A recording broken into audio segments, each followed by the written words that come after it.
My first guest is an attorney who's representing the family of Tyre Nichols. Please put your hands together for Ben Crump. How are you? I'm good, Fred, other than this situation. Out of all the times, like usually you call me, I think it's Tuesday, and whenever I hear from you, I know it's bad news. Like you never call you won a lotto or had a baby shower or nothing like that. It's always, but you told me about it because my driver happened to be Tyre's stepfather, and he had told me about it previously. And so it struck me differently because I know Rodney, and I remember when he moved to Memphis, and I knew that you were on the case, so I was certain that something positive would happen. Do you think that the fact that the officers were arrested so swiftly is an indicator of things that are getting better, or that just we got 5 black people, so we're going to arrest them real fast?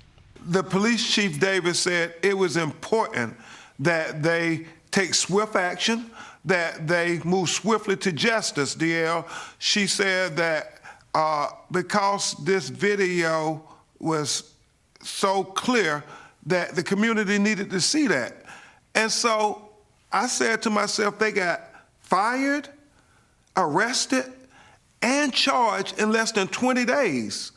So this is the blueprint going forward, D.L. Hughley. They cannot say anymore to us whether the cop is black or white. When you see them on video committing a crime, using excessive force against us, that it takes 6 months, that it take a year. No, you can't tell us that anymore, because we're gonna say, you remember those 5 black police officers in Memphis?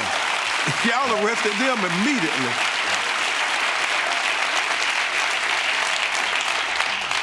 What I do find interesting is that I know that you have tried to, do what you can in terms of police reform. But let me tell you, Congressman Jim Jordan, he said on, I think, Meet the Press, that he's not sure that any law, any training, or any reform could have stopped what happened to Tyre Nichols. So that sounds like a setup to not do anything. I'm tired of hearing about rotten apples. We got to start looking at the trees and the soil that the trees grow on. If the premise is already nothing could have stopped that, that sounds a lot like their approach on guns, is we might as well keep everything the same because nothing will stop it. Yeah. You know, DL, it really is troubling when they continue to see all this evidence that we have a problem with the culture of policing in America. Sure. One of the questions I was often asked was, were there black officers? Are you surprised what they did?